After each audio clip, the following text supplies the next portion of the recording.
Good morning. Today I'll be giving my talk on the basic thing that is on lipids. We've been already talking about lipids since our last class. So I'll be talking on the same thing again. Today we'll be dealing with compound lipids. What are basically compound lipids? What are their importance? What are the types of compound lipids? This is what we'll be dealing today. Now, coming to the compound lipids, these are those lipids in which, addition to your esters or fatty acids, some other groups are present.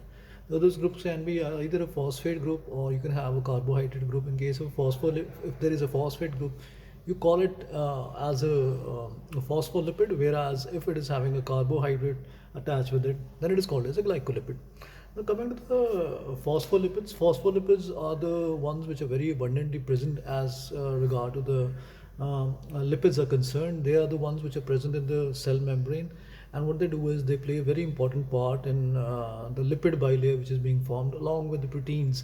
So what it does is this lipid bilayer is a selective membrane which allows selective types of things to enter inside the cell.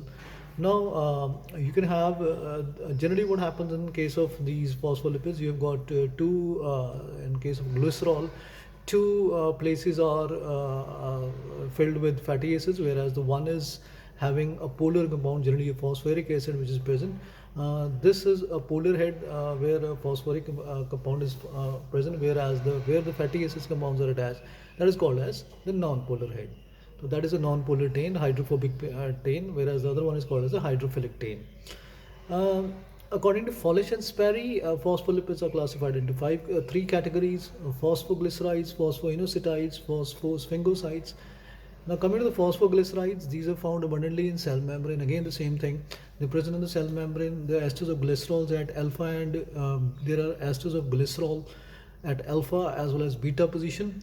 Whereas at the alpha prime position, what happens is you have got phosphate moiety which is present there. This is a polar head, whereas the first tail as well as the second tail, they combine produce a what do you call as non-polar tail or a hydrophobic tail which is present. Uh, these uh, these fatty acids, which are generally present, they're present in either the L form at a pH 7, and what happens in this case is the ionization, they give one or more than one types of different types of proteins which can be present. Now, one more thing about these things is that hydrophobic chain, especially at the alpha chain, is saturated, while another at the beta is normally seen, it is unsaturated. There are few examples of phospholipids. The examples include the cephalins, the lecithins, the plasmogellins. Example of lecithine. Lecithins are abundantly found in soybean oil. As you know, soybean oil is normally consumed in our household. Then oil, it is present in yeast, it is present in glandular tissues, nerve tissues to some extent, and upon that, lecithin is also present in different types of other tissues as well. Lecithin contains phosphocholine in the head group. It can be having a phosphocholine in the head group, that is where the phosphate is attached. You've got a choline moiety that is attached there. Lecithins are required inside the body for normal transportation and utilization of other lipids as well. In absence of lecithin, lipids start accumulating in liver, and weight of lipid may go beyond 30% in case in the liver, against normal value of 3 to 4%. Such a liver is called as a fatty liver, and what happens in this case is a fatty liver leads to liver cirrhosis as well. Now, if you talk about the hydrolysis of a lecithin, lecithin can be completely hydrolyzed with help of acid, or you can use an alkali as the case might be. So what happens in that case is two acyl radicals are formed. One molecule of glycerin is also produced along with that. One molecule of phosphoric acid is what is being produced here. And then one more thing about this thing is, if you go in for the enzymatic hydrolysis with the help of either a lecithinase, as you know, it is an enzyme which is present in snake venom. So it is something which is present in the snake venom. So that is also there. What happens in this case is one radical of acyl radical is found out, whereas the remaining moiety, that is the phospholipid along with the rest of the glycerine, what happens in that case is what is left is called as lysolecithin. Now, lysolecithin cannot hold a cell membrane. One thing, since it cannot hold a cell membrane, if someone is being bitten by a snake, this enzyme leads to the degradation of the lysolecithin, and what happens in this case is that the RBCs undergo rupture. of the lysolycetine, and RBCs get ruptured, the cell membrane gets ruptured, and they're not able to carry the oxygen, and the person dies because of that thing. Then there are cephalins. Again, cephalins are present in plant kingdom. They're present in soybean oil, in the brain tissues, in the animal tissue. Now, coming to the structure of these lecithin, these contains two moieties. One is serine, the other one is ethanolamine. I'll send you the structures later on. And now, two types of cephalins that are recognized. One is called as the phosphatidylserine, and the other one is called as the phosphoethanolamine. Now, lecithins are always less acidic. Very important. They were always less acidic, more basic in comparison to cephalins. Cephalins are considered to be the other way around. The cephalins, why? What is the reason behind this? The reason is that the cephalins contain a nitrogenous basis having NH bond.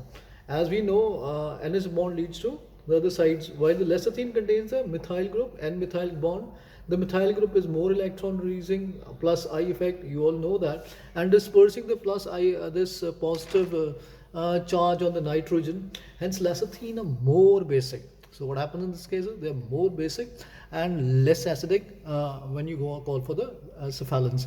The venoms containing lecithinases are also hydrolysis, and the same thing happens with this cephalins as well. Then is the plasmalogenes. They are present in the plant tissues. They are present in brain tissues. 10% or above of brain tissue is plasmalogenes. As you know, the structure of plasmalogenes is again similar to that of lecithin, except for the fat or cephalins, except that here you have got choline and ethanolamine, with the difference that alpha carbon contains unsaturated ether instead of fatty acid. You don't have a fatty acid, you've got an unsaturated ether here on the alpha carbon, not at the beta carbon, but at the alpha carbon. So example is phosphatidylcholine. I'll send you the structures again.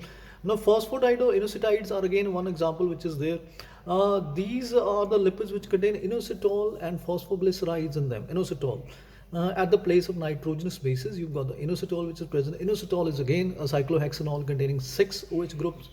Hence, the end of phosphoglycerides contain inositol and become a polar head.